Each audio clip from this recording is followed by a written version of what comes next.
گفتگو کا آغاز کیا تھا آیت الکرسی اور اس کے اسرار و رموز. اس موضوع پر دوسرے مرحلے کی خدمت آپ کے حضور پیش کرنے کی سعادت حاصل کر رہا ہوں. ارشاد رب العزت ہو رہا ہے اللہ ولی ہے، مولا ہے، سرپرست ہے، حاکم ہے، نگراں ہے، نگہبان ہے ان لوگوں کا کہ جو ایمان لانے والے ہیں. جو ایمان لانے والے ہیں ان کا سرپرست، حاکم، نگراں، نگہبان، خیال رکھنے والا کون ہے؟ اللہ. وہ ظلمات سے نکالتا ہے، نور کی طرف لے جاتا ہے. والذین کفروا اولیاءہم الطاغوت، اور جو اللہ کی ولایت کا، سرپرستی کا انکار کر دیتے ہیں تو ظالم، باطل ان کا ولی اور سرپرست بن جاتا ہے. اللہ کو بنانا پڑتا ہے، ظالم خود بن جاتا ہے. متوجہ ہے؟ ظالم اور باطل اور طاغوت کیا کرتا ہے؟ نور سے نکالتا ہے اور ظلمات کی طرف لے جاتا ہے. اولئک اصحاب النار، یہ سارے طاغوتی، سارے طاغوت کو ماننے والے، یہ سب کے سب جہنمی ہیں اور اس میں ہمیشہ رہنے والے ہیں. پوری اس آیت الکرسی میں یہ طاغوت 2 بار آیا ہے. تو جب یہ دوسری بار آئے گا تب ہم بتائیں گے کہ طاغوت ہوتا کیا ہے، تب ہم چہرے پہچنوائیں گے. آج جو اس کا ترجمہ ہے ظاہر بظاہر کہ جو باطل ہے، بے دین ہے، ظالم ہے، وہ طاغوت ہے. طاغوت نور سے نکالتا ہے، ظلمات کی طرف لے جاتا ہے. یہ سب کے سب جہنمی ہیں اور ہمیشہ اسی میں رہنے والے ہیں. یہ ظاہر بظاہر ترجمہ تھا جسے میں نے آپ کی خدمت میں پیش کیا اور چاہوں گا کہ یہ ترجمہ ذہنوں میں محفوظ ہو جائے. آیت الکرسی قرآن مجید میں عرض کر چکا کل، سورہ بقرہ کی آخر کی 3 آیتوں کا نام ہے. کچھ علماء نے 1 آیت بھی قرار دیا ہے. یہ 3 آیتیں آپس میں بالکل ملی ہوئی ہیں اپنے فکر اور فلسفے کے اعتبار سے، اور انتہائی عظیم الشان آیت کو آیت الکرسی کہتے ہیں. معصوم نے ارشاد فرمایا کہ اللہ نے آیت الکرسی میں اسم اعظم پوشیدہ کیا. اور کریں آپ اب یہ اسرار اور رموز اس کے پہنچنے چاہیے. اللہ نے اس میں اسم اعظم پنہا فرمایا ہے. اب کہاں پر ہے وہ اسم اعظم؟ کون سا لفظ ہے اسم اعظم؟ اس کی نہ امام نے وضاحت کی نہ کوئی روایت ہے، مگر اس سلسلے میں اسم اعظم پوشیدہ ہے. یہی وجہ ہے کہ اتنے قوی مجرب اثرات اس کے ہیں کہ جس کی کوئی تمثیل نہیں ہے. کچھ راز کلرز کیے تھے، اگر انسان کو یہ محسوس ہو سینے میں درد ہے، کہیں اٹیک نہ آ جائے، سینے پہ ہاتھ رکھ لے، آیت الکرسی کی تلاوت کر لے. آیت الکرسی کی تلاوت کر لے، اللہ اسے اس مصیبت سے نجات دے دے گا.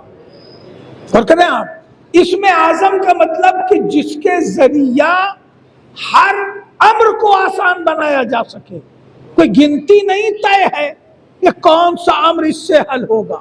ہر امر کو، ہر مصیبت کو اس کے ذریعہ حل کیا جا سکتا. شرط یہ ہے کہ اس سے اخلاص پیدا ہو، آیت الکرسی سے لگاؤ پیدا ہو۔ اگر کوئی تکلیف ہے، کوئی پریشانی ہے، کوئی مصیبت ہے، تو اس مصیبت کے حل کے لیے بھی آپ آیت الکرسی کا مسلسل ورد کر سکتے ہیں، اور یہ اوراد آپ کو اس مصیبت اور اس پریشانی سے نجات دلائیں گے۔ ایک صلوات پڑھ لیں، محمد و آل محمد۔ یہ تو ہے اس کے وہ فوائد جسے انسان یاد کرے تو حاصل کر سکتا ہے، مگر آیت الکرسی انہی فوائد کے لیے نہیں نازل ہوئی ہے، اس لیے کہ یہ نسخہ نہیں ہے، ہدایت ہے۔ توجہ ہے، ایک صلوات پڑھے محمد و آل محمد پر۔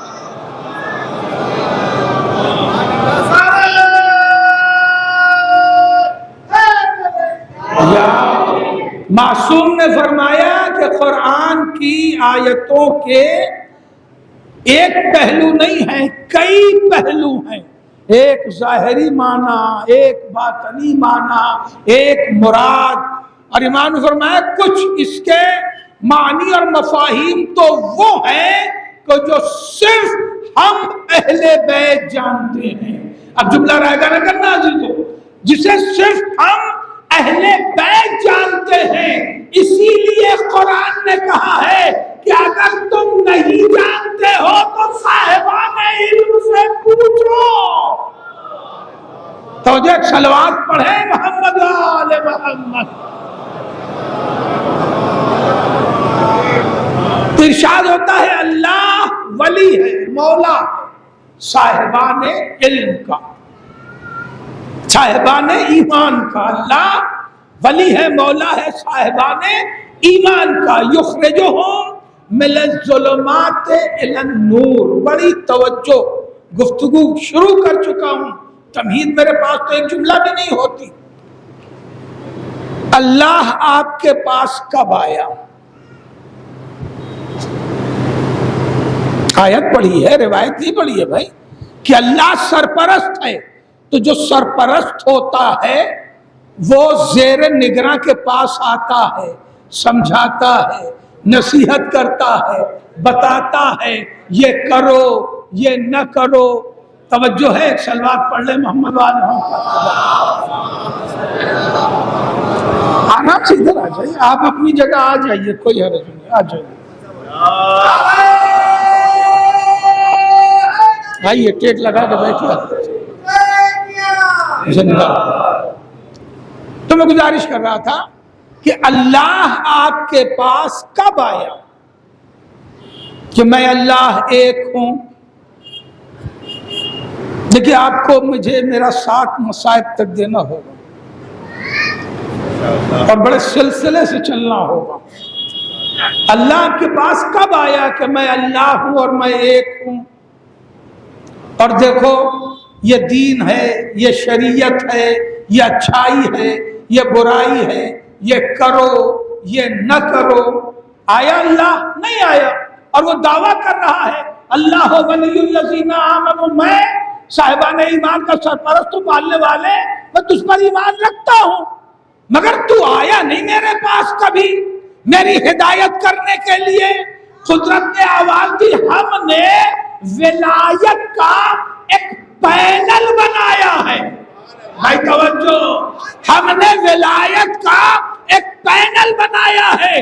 تم نے اعلی ولایت نہیں پڑھی، انما ولیکم اللہ ورسولہ والذین آمنوا الذین یقیمون الصلاۃ ویؤتون الزکاۃ وہم راکعون۔ اللہ بھی تمہارا مولا ہے، اس کا رسول بھی تمہارا مولا ہے، اور حالت رکوع میں خیرات کرنے والا علی بھی تمہارا مولا ہے۔ متوجہ، صلوات پڑھے محمد۔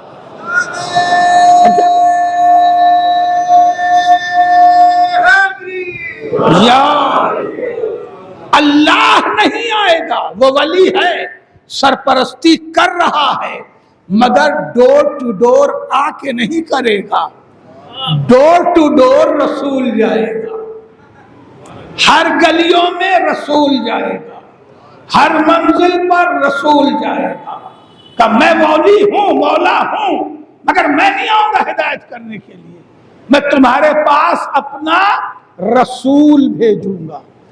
رسول کہتے ہی ہیں پیغام پہنچانے والے، بھیجنے والا پیغام نہیں آتا، رسول کہتے ہی ہیں پیغام پہنچانے والے کو۔ میں ایک عجیب جملے سے عہدہ برا ہونا چاہتا ہوں، آپ کی توجہ خصوصی چاہیے۔ رسول ہے پیغام پہنچانے والا اور نبی ہے پیغام لینے والا۔ پتہ نہیں یہ بات پہنچی کہ نہیں پہنچی؟ نبی ہے پیغام لینے والا، اگر لے کے پیغام رکھ لے تو نبی ہے، پہنچا دے تو رسول۔ ارے بیدار ہو جاؤ بھائی، ہر لفظ کی وضاحت کا وقت نہیں رہتا۔ پیغام لے کے رکھ لے، اس پر عمل کرے، محفوظ کرے تو وہ ہے نبی، اور جو پیغام پہنچائے وہ ہے رسول۔ اسی لیے نبی 1,24,000 ہے، رسول 313 ہے۔ بات پہنچ رہی ہے؟ رسول 313 ہے پورے 1,24,000 میں۔ 1,24,000 انبیاء، سب یہ بات بچوں کے لیے نہیں ہے، توجہ کی ہے، سب نہیں پہنچاتے تھے۔ 1,24,000 انبیاء سب پیغام نہیں پہنچاتے تھے، وہ خبر لینے والے تھے، اللہ کا پیغام لینے والے تھے، مگر لے کے جو پہنچانے والا ہے وہ ہے رسول، اور رسول کل ہوئے ہیں 313۔ اور یہ بھی بچے محفوظ کر لیں، اس لیے کہ مدرسوں میں تو پڑھائی ہوتی نہیں ہے۔ پڑھائی نہیں ہوتی کا مطلب مدرسے میں بچے جاتے، اب یہاں سے پتہ نہیں کہاں سے ایک بات یہ بھی نکل آئی، اب اتنا بڑا محلہ ہے، مجھے نہیں معلوم یہاں مدرسے کتنے ہیں، دین کہاں سکھایا جاتا ہے؟ خدا کی قسم اس فرش عزا کا احترام کیجیے، اس فرش عزا کو محسوس کیجیے، اور جہاں موقع ملے اس فرش عزا پر آئیے، بیٹھیے، اس لیے کہ میں بڑے دعوے سے کہہ رہا ہوں، آپ نے توحید کسی کتاب میں نہیں پڑھی۔ غور کر رہے ہیں آپ؟ میں پوچھوں کہ بتائیے وحدانیت پر آپ نے کتنی کتابیں پڑھی ہیں؟ نہیں پڑھی۔ رسالت حق ہے، کتنی کتابیں پڑھی ہیں؟ 1000 کتاب ملے گی مضمون رسالت حق پر، نہیں پڑھی ہے۔ توجہ ہے، امامت برحق ہے، اور امامت پر یقین رکھنا برحق ہے۔ آپ نے احقاق الحق پڑھی ہے، شہید ثالث کی لکھی ہوئی کتاب ہے، جس پر وہ بیچارے قتل کر دیے گئے، امامت کے مضمون پر اس سے بڑی کوئی کتاب نہیں ہے۔ پڑھی ہے؟ نہیں پڑھی ہے۔ تو یہ آپ کو توحید، رسالت، امامت، عظمت، فضیلت یہ کہاں سے ملتا ہے؟ اسی فرش عزا سے ملتا ہے۔ توجہ ہے، یہ فرش عزا نہیں ہے، ایک ایسی دینی یونیورسٹی ہے جس میں ہر عمر کا طالب علم دین لے رہا ہوتا ہے۔ اس کا احترام کریں، اور خدا کی قسم اسی کی بدولت، اسی فرش عزا کی بدولت آپ کے پاس ایمان کا، یقین کا، عقیدے کا، کل ایک جملہ میں نے عرض کیا تھا اسی سے ملحق کر رہا ہوں کہ ایمان، عقیدے، فلسفہ، عقائد، دین، اسلام، شریعت کا اتنا مضبوط ذخیرہ ہے کہ بڑے سے بڑا خریدنے والا تمہیں خرید نہیں پاتا ہے نا؟ صلوات پڑھیں حضرت ثانیہ زہرا پر بلند ترین، یہ مجلسیں ہیں بھائی. جزاک اللہ. یا تو میں گزارش کر رہا تھا, نبی کتنے؟ 1,24,000. بات کہاں سے کہاں جا رہی, وقت وقت نگاہ رہتی. اس میں رسول کتنے؟ کل 313. 313 میں قرآن میں تو چند ہی کا ذکر ہے, مگر کل رسول 313. ان 313 میں بھی صاحب شریعت 5 ہیں. ہر نبی نہ شریعت لے کے آیا, نہ ہر نبی کتاب لے کے آیا. اور کر رہے ہیں آپ, صاحب کتاب 4 اور کم ہو گیا. گنتی دیکھیے 1,24,000 سے شروع ہوئی تھی, نبی 1,24,000, رسول اس میں 313. 313 میں صاحب شریعت نبی 5 اور صاحب کتاب 4. اور کر رہے ہیں آپ. اب کچھ نبی وہ ہیں جو صاحب کتاب نہیں ہیں, وہ صاحب صحیفہ ہیں, جس میں جناب ابراہیم صاحب صحیفہ نبی ہیں. صاحب کتاب نہیں, جبکہ صاحب شریعت ہیں, مگر صاحب کتاب نہیں. صاحب شریعت ہیں مگر صاحب کتاب نہیں ہیں. قرآن نے کہا صحف ابراہیم و موسیٰ. ابھی پڑھی آپ نے 20-25 دن پہلے, یا بلکہ 1 مہینہ 10-20 دن پہلے, بقرعید کی نماز میں جو سورہ پڑھا اس میں آپ نے پڑھا 20 دن پہلے, صحف ابراہیم و موسیٰ. ہم نے موسیٰ کو اور ابراہیم کو صحیفہ دیا. تو جناب موسیٰ کے پاس صحیفہ بھی ہے اور نازل ہونے والی پہلی کتاب بھی ہے. یہ جنرل نالج ہے جو محفوظ کر لیجئے. کوئی اس طرح سے مجلس ٹھہرا کے سنانے کی ہمت بھی نہیں کرتا. ہم جیسے لوگ کر لیتے ہیں کہ کچھ جنرل نالج بھی بچوں کے پاس محفوظ ہو جائے. اور کریں آپ, تو صاحب صحیفہ بھی ہے جناب موسیٰ, اور صاحب کتاب بھی, اور پہلی کتاب ان کے پاس. اور جناب موسیٰ کے بھی جد امجد ہے جناب ابراہیم, ان کے پاس کتاب نہیں ہے, صرف صحیفے ہیں. تو صحیفے اور کتاب والے کچھ نبی, اور صرف 4 انبیاء ہیں جو صاحب کتاب بھی ہیں, صاحب صحیفہ بھی ہیں, صاحب شریعت بھی ہیں, اولو العزم ہیں. وہ ہے جناب موسیٰ, جناب داؤد, جناب عیسیٰ اور جناب سرکار ختمی مرتبہ. یہ 4 صاحب کتاب ہیں. مگر پھر عرض کر دوں, جناب داؤد صاحب کتاب ہیں, صاحب شریعت نہیں ہیں. توجہ ہے, صاحب شریعت نہیں. ان کے پاس جو شریعت ہے وہ توریت والی ہے, جناب موسیٰ والی. اسی لیے زبور کے اندر اکثر آیتیں توریت سے ملتی جلتی رکھی گئی ہیں. ایک سلوات پڑھ لیں محمد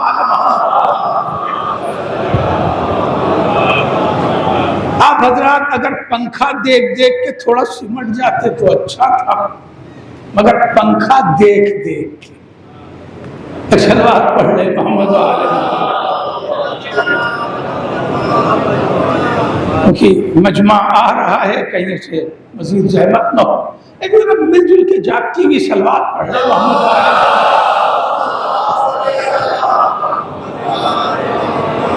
تو یہ ایک جنرل نالج کی بات تھی جو اپنے بچوں تک پہنچانی ضروری تھی. تو میں عرض کیا کر رہا تھا کہ نبی, بڑی نازک بات سے گزرنا تھا جو مجھے ٹھہرنا پڑ گیا. نبی جو خبر لے اللہ سے, پیغام لے, مگر پہنچائے نہیں, پہنچانا ذمہ داری نہیں. رسول جو خبر لے اور پھر پہنچائے. تو جب خبر لے تو نبی ہے, جب پہنچائے مومنین تک تو رسول ہے. اب یہ قانون پہنچ گیا نا.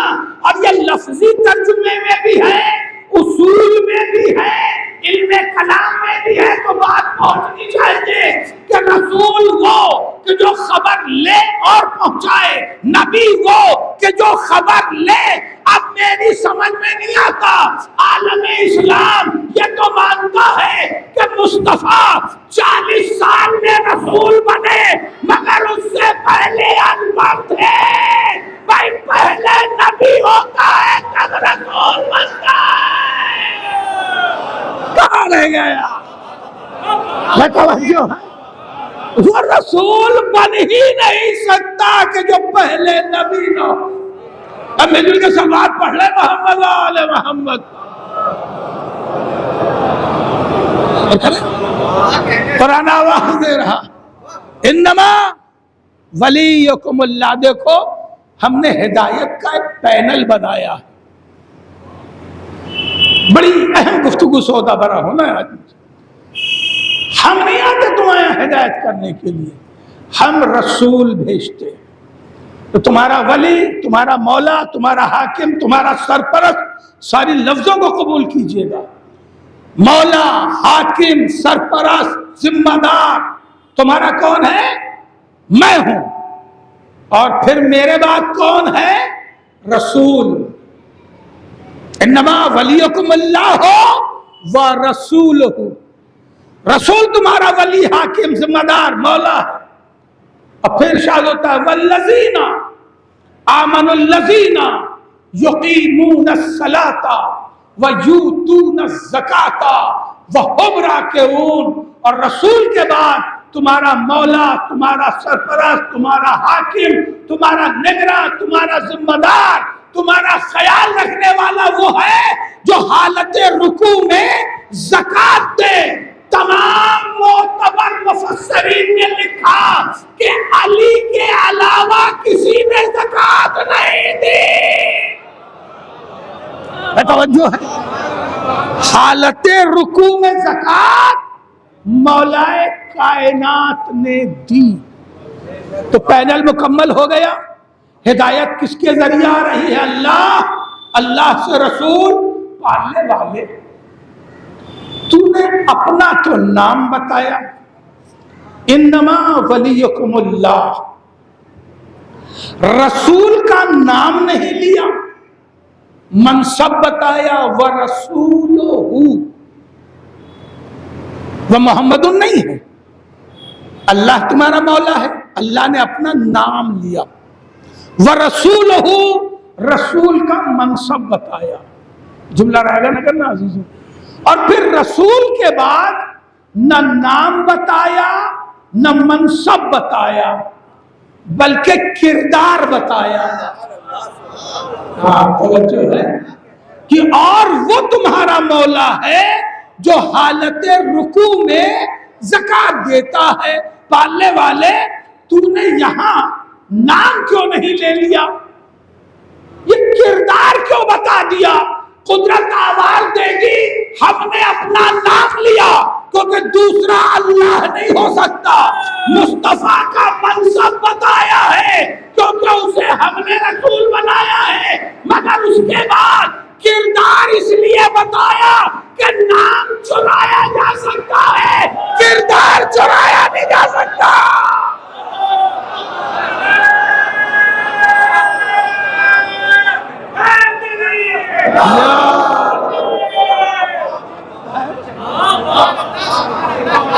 نام چرایا جا سکتا ہے, کردار چرایا نہیں جا سکتا. اور وہ تمہارا ولی ہے, مولا ہے, حاکم ہے کہ جو حالت رکوع میں زکات دیتا ہے. روایت کہتی ہے کہ ایک سائل مدینے میں آیا اور آنے کے بعد اس نے 10-20 گھر جو بھی سوال کیا, اسے کچھ ملا نہیں. دیکھیے یہ ایک پورا سبجیکٹ ہے جسے پڑھا نہیں جاتا. اس کے لیے چاہیے بڑا کلیجہ اور سننے کے لیے چاہیے بڑا مجمع کے پاس سمجھا اپنے اسٹیمنا بھی, صبر و تحمل بھی, کہ وجہ کیا تھی, زمانہ کیا تھا, اتنی جنگیں ہوئیں, خیرات مال غنیمت اتنا آتا تھا تو زہرا کے یہاں فاقہ کیوں ہوتا تھا, دوسروں کے یہاں چولہے جلتے تھے تو اہل بیت کے یہاں کیوں نہیں جلتے تھے, ہے نا. یہ بہت ڈیپ ورک ہے جسے پہنچنا چاہیے, مگر آج ہمارا موضوع نہیں ہے. سوچتے رہیے گا, پڑھتے رہیے گا, کبھی فرمائش کیجیے گا تو پڑھ دوں گا, مگر یہ بہت گہرا سبجیکٹ ہے. 4-6 گھر میں یہاں گلی میں کوئی آ جائے مانگنے کے لیے تو 1-2 گھر سے مل ہی جائے گا بھائی، مگر وہاں کسی گھر سے نہیں ملا، کوئی وجہ تو ہوگی، یہ وجہ بہت گہری ہے، سننے لائق ہے، مگر یہ موقع نہیں ہے۔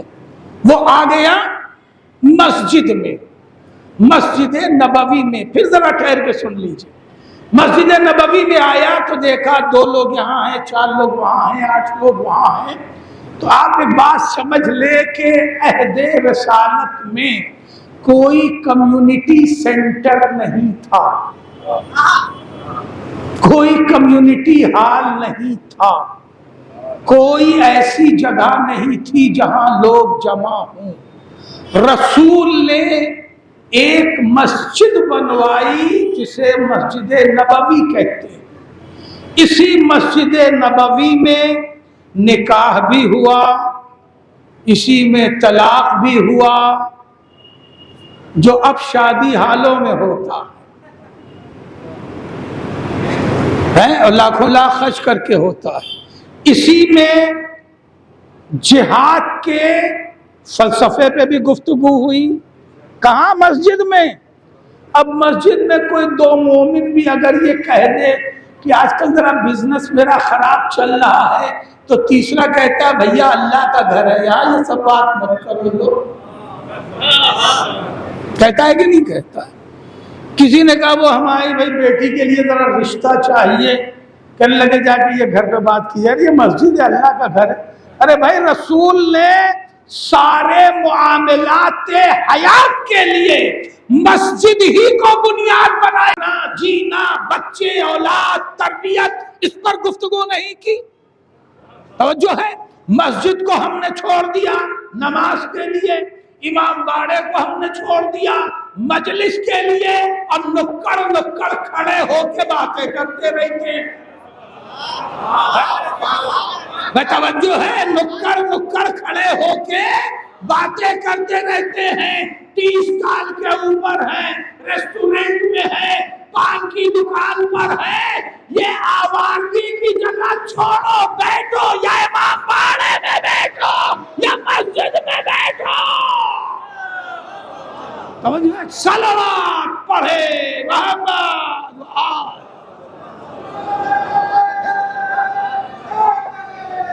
یا علی جزاک اللہ، آپ نے ہمیں قبول کیا، ہم آپ کے ممنون ہوئے۔ تو میں عرض کر رہا ہوں سائل کہاں آ گیا؟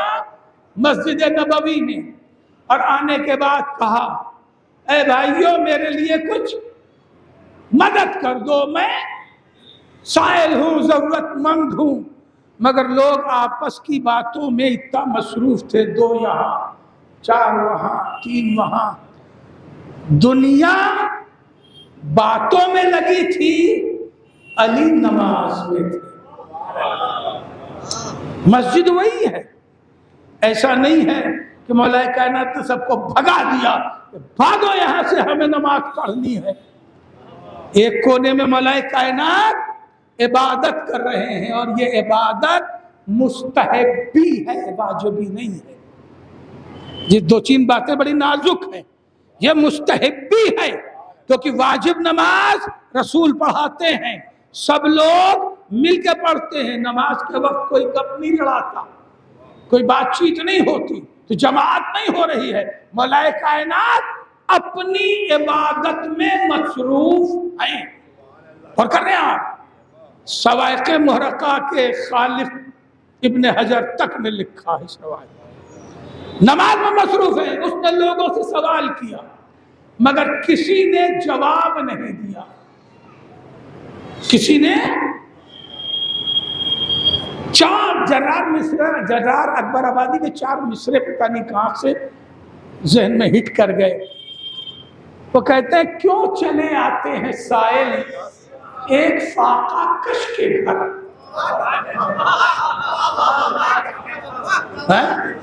روایتیں بھری پڑی ہیں، زہرا نے قسم کھا کے کہا کہ میرے گھر میں دینے کو کچھ نہیں ہے، اچھا لو میری چادر لے جا کے بیچ دو۔ اور کر رہے ہیں آپ، فقیر سے کہا یہ لو میری چادر، اسے بیچ کے کام چلا لو، تمہیں دینے کے لیے گھر میں کچھ نہیں ہے. کیوں چلے آتے ہیں سائل؟ ایک شعر سناتا نہیں مگر جب یہاں سے کہہ دیتا ہے کوئی تو سنا دیتا. کیوں چلے آتے ہیں سائل؟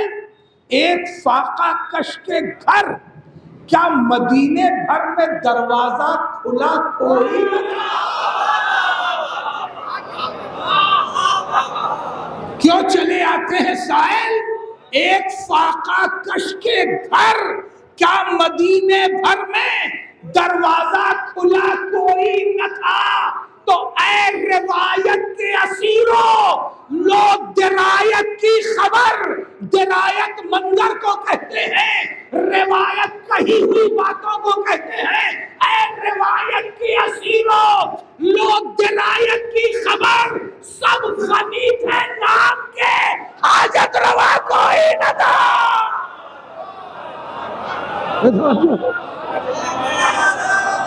جگہ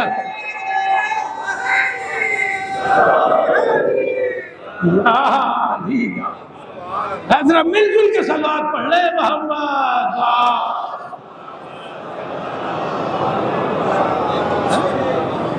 سب غنی تھے نام کے، حاجت روا کوئی نہ تھا.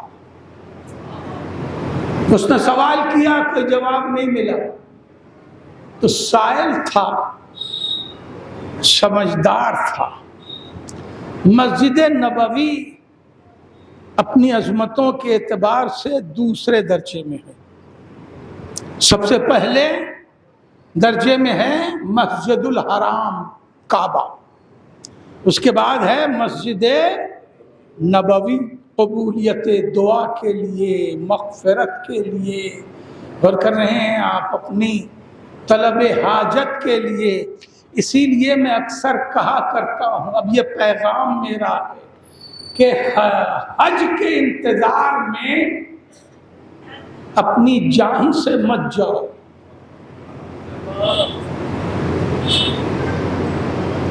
حج کے انتظار میں حج کریں گے. کب کریں گے؟ ریٹائرمنٹ جب ہوگا، جب ڈھیر سا پیسہ ملے گا تب حج کریں گے. معلوم ہوا ڈھیر سا پیسہ ملنے سے پہلے ہی بیٹی کی شادی کے لیے لون لینا پڑ گیا. یا جیسے ہی پیسہ ملا بیٹوں نے کہا ابا پہلے مکان بنے گا پھر حج ہوگا. ایمان سے بتائیے مکان بننے کے بعد حج بھر بچے گا؟ تو معلوم انتظار تھا، حج کریں گے حج کریں گے، اور حج ہی کھٹائی میں پڑ گیا. اب علماء سے لفظ استطاعت قانون ہے کہ جب تم میں استطاعت پیدا ہو جائے تو تم پر حج واجب ہوتا ہے. تو یہ استطاعت کے لفظ کا جو قانون ہے یہ بیٹھ کے علماء سے سمجھ لیجئے گا کہ کس گھنٹے استطاعت ہو جاتی ہے، اس کے بعد دوسرا کوئی کام نہیں کر سکتے آپ سوائے حج کے. ٹھیک ہے، اب یہ فلسفہ ہے پورا شریعت کا، سمجھ لیجئے گا.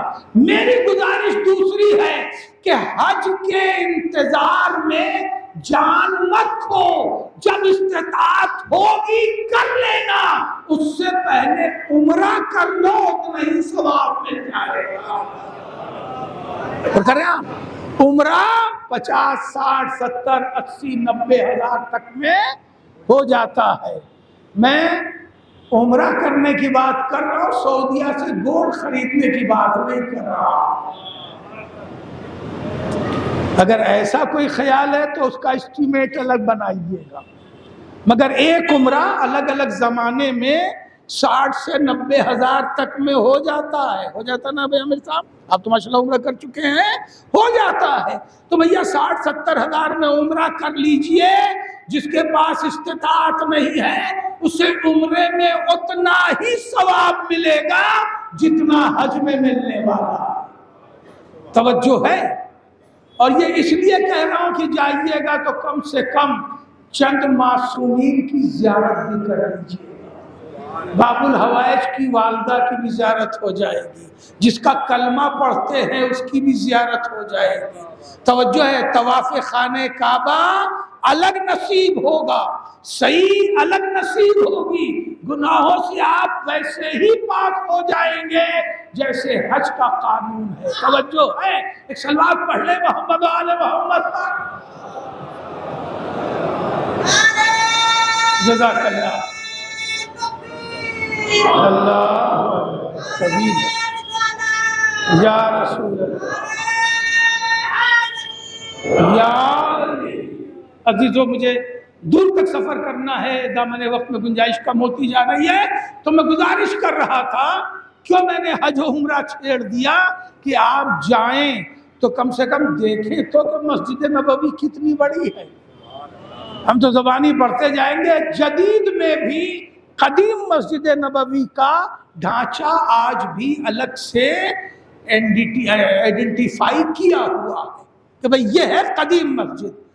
اب جب دیکھ لیں تو پھر لطف آئے گا کہ لوگ کہاں بیٹھ کے باتیں کر رہے تھے، مولا کہاں نماز پڑھ رہے تھے، مولا عبادت میں جب اسے کہیں سے نہیں ملا تو وہ جانتا تھا عام جگہ نہیں، مسجد نبوی میں ہو۔ اس نے ہاتھ بلند کیے اور کہا پالنے والے تو گواہ رہنا کہ میں تیرے گھر سے بھی واپس جا رہا ہوں۔ بھئی جتنا رائے گا نہ کرنا، پالنے والے میں تیرے گھر سے بھی واپس جا رہا ہوں۔ جیسے ہی اس نے اللہ کو آواز دی، ملائکہ کائنات اس وقت تک رکوع میں آ چکے تھے، ہاتھ سے اشارہ کیا، آنے والا انگوٹھی لے گیا۔ توجہ ہے، جیسے ہی ملائکہ کائنات نے انگوٹھی دی، تھوڑی دیر بعد رسول حجرے سے اپنے گھر سے مسجد میں آئے اور آنے کے بعد کہا بھائی کس نے خیرات کی ہے؟ دیکھیں کیریکٹر بیان کیا گیا، نام تو بیان نہیں کیا گیا۔ کہاں رہ گیا آیت میں کیریکٹر بیان کیا۔ اللہ ولی ہے رسول جانتے ہیں، خود وہ ولی ہیں یہ بھی رسول جانتے ہیں، مگر اب وہ ہے جو حالت رکوع میں زکوٰۃ دینے والا ہے۔ اب علی کی نماز تو رکوع سے سجدہ اور تشہد تک آ گئی۔ کبھی کون ہے کہ جس نے ابھی زکوٰۃ دی ہے، خیرات کیا ہے، تو انہی بیٹھنے والوں نے کہا کہ یا رسول اللہ یہ تو علی ہیں کہ جنہوں نے زکوٰۃ دی، تو اب رسول نے آواز دی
ہوگی.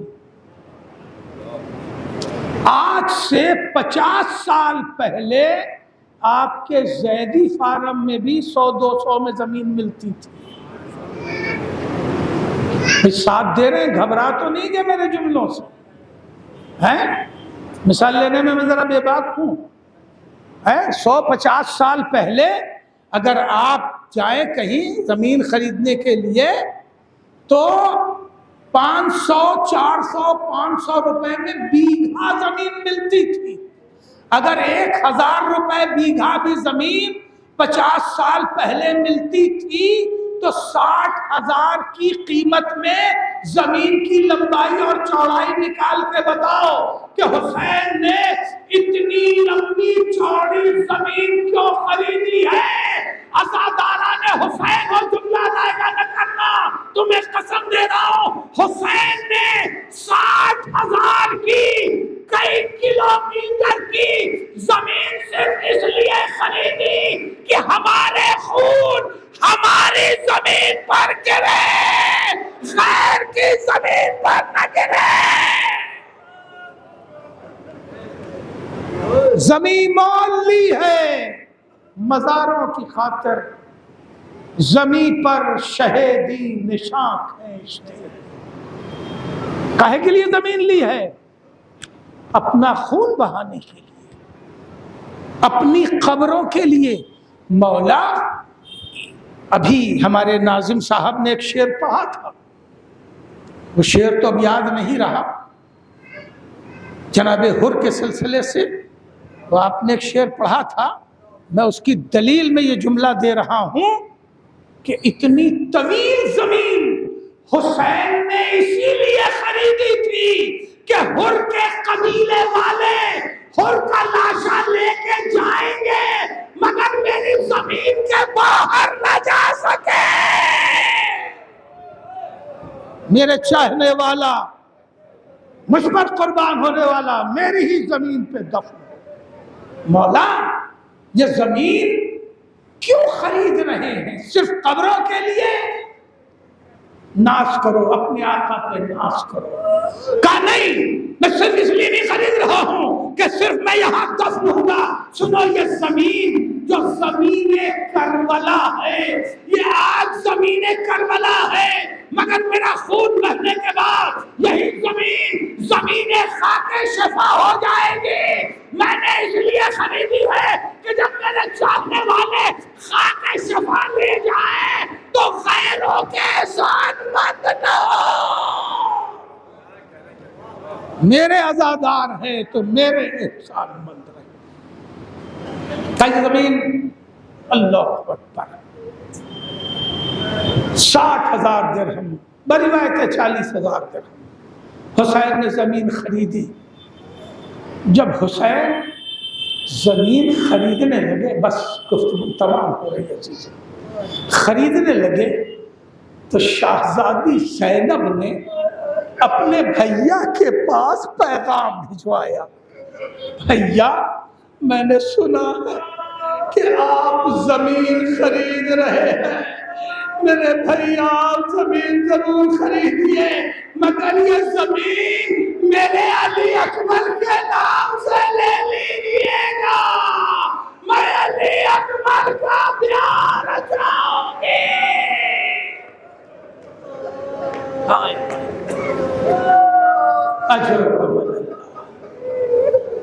حاضردارو بین الحرمین, اسی لیے ایک بزم ہوتی ہے, اس بزم کا عنوان ہی ہے زمیندار کربلا. حاضردارو حسین نے زینب سے کوئی وعدہ نہ کیا کیونکہ امام جانتے تھے اسی کڑگل جوان کا لاشا اٹھا لے تو ہم کربلا آئے. قبیلہ بنی اسد امام آئے ہیں, سرکار آئے ہیں, قبیلہ اسد کے مرد بھی آ گئے, بچے بھی آ گئے, عورتیں بھی آ گئی. قبیلے جہاں آباد ہوتے ہیں وہاں کوئی اس طرح آتا ہے تو قبیلوں کا مزاج یہی ہے کہ مرد عورت بچے سب جمع ہو جاتے ہیں۔ حسین کے گرد گرد پورا قبیلہ بنی اسد جمع ہوا تھا، مرد بھی تھے، عورتیں بھی تھی، بچے بھی تھے۔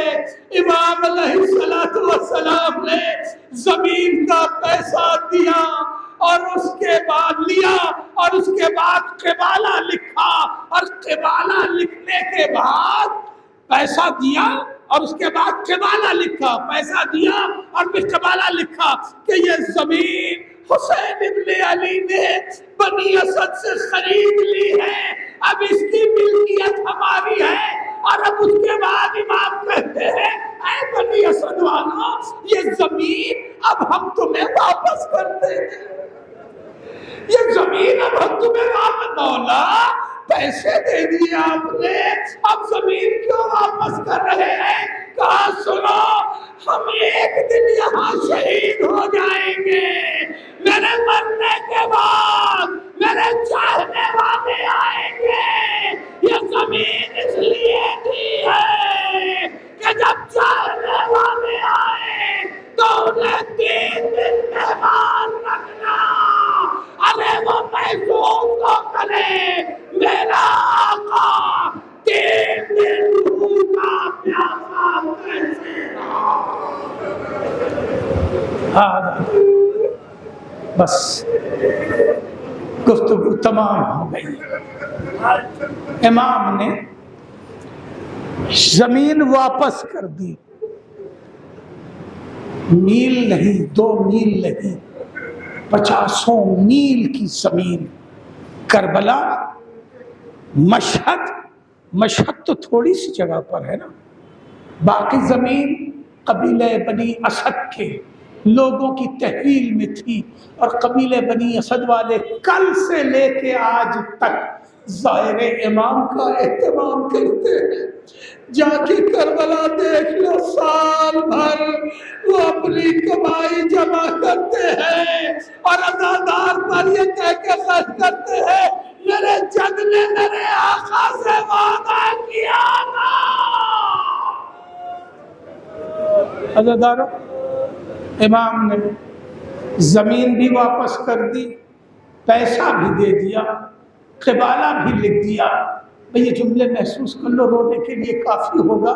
پھر امام کچھ دیر سر جھکا کے بیٹھ گئے، پھر سر اٹھا کے کہا قبیلہ بنی اسد والو، تمہیں معلوم ہے ہم ایک دن یہاں قتل ہو جائیں گے، میرے جوان قتل ہو جائیں گے، میرے بچے قتل ہو۔ آقا ایسی بات کیوں کر رہے ہیں؟ کہا نہیں، میں کہہ رہا ہوں جب میں اور میرے اہل و عیال قتل ہو جائے تو تم میرے لیے قبریں تیار کر دینا، ہمیں دفن کر دینا، ایسا نہ ہو ہمارا جنازہ بے گور و کفن رہ جائے۔ امام یہ وصیت کر کے کچھ دیر خاموش ہوئے۔ اس کے بعد امام نے بنی اسد کے بچوں کے، اللہ نے غربت حسین، اللہ نے غربت حسین، امام نے عورتوں کی طرف رخ کیا اور کہا بنی اسد کی عورتوں، اگر تمہارے شوہر ہمارے جنازوں کو دفن نہ کرے، خوف کھائے تو انہیں شرمندہ کرنا اور کہنا رے رسول کا لال بے گور و کفن بنا ہے۔ امام کہہ کے خاموش ہوئے اور اس کے بعد اب امام ننھے ننھے بچوں کی طرف متوجہ ہوئے۔ امام جانتے تھے 40 روز لاشا بے گور و کفن رہے گا، اس لیے امام نے ننھے ننھے بچوں سے کہا بچوں، تمہارے باپ ہمیں دفن نہ کرے، تمہاری مائیں شرمندہ نہ کر سکے تو تم کھیلتے کھیلتے چلے آنا، ایک ایک مٹھی خاک ہمارے لاشوں پہ ڈال دینا کہ ہمارے لاشیں زیر آستین مسلمان بے کفن نہ رہے، خاک سے ڈھک جائے، میرے بچوں میرے لاشیں